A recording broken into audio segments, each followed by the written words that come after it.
प्रेक्षकांनो, आजचा एपिसोड बघून मी खरंच हादरलीये. कारण आज पार्थ काव्याचं प्रेम क्यूट नव्हतं, धोकादायक होतं. हो, बरोबर ऐकलत. स्क्रीनवर कॅन्डल प्रोजेक्टर आणि पॉपकॉर्न दिसत होते, पण मला तिथे वादळाची सुरुवात दिसत होती. पार्थने ही मूवी नाईट प्रेमाने नाही, भीतीने केली आहे. काव्याला गमावण्याच्या भीतीने.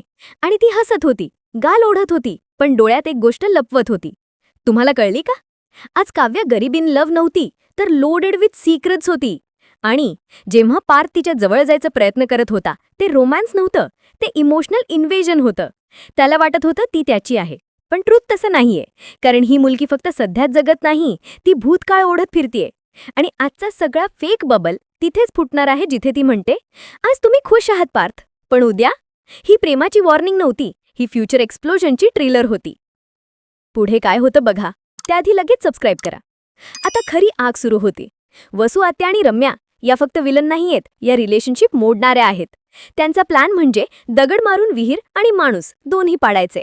काव्याला बाहेर काढायचं, जीवाला कमजोर दाखवायचं आणि रम्याला हिरो करायचं. आणि म्हणूनच बॉयफ्रेंडचा ट्रॅक. हा योगायोग नाही, हा केअरफुली प्लॅन्ड इमोशनल मर्डर आहे. आणि आता कॉन्ट्रोवर्शियल टेक ऐका.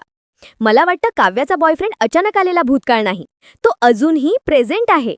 आणि तो फक्त रिव्हील नाही, तो रिएंट्री आहे. आणि जेव्हा तो येईल तेव्हा पार्थचं मी तुझ्यावर प्रेम करतो काहीच राहत नाही. कारण प्रेम ट्रूथवर उभं असतं, लाईजवर नाही. माझी प्रिडिक्शन ऐकून डोकं फुटेल तुझं. पुढच्या भागात काव्याचा बॉयफ्रेंड एवढंच एक्स्ट्रॅक्ट होणार नाही, तर पुरावा समोर येणार. काव्या अजूनही इमोशनली कनेक्टेड आहे हे कळणार. आणि पार्थ मग देवासारखा कोसळणार नाही, तो राक्षसासारखा बदलणार आहे. त्याचा ट्रस्ट तुटेल आणि तोच तिला दूर ढकलेल. का?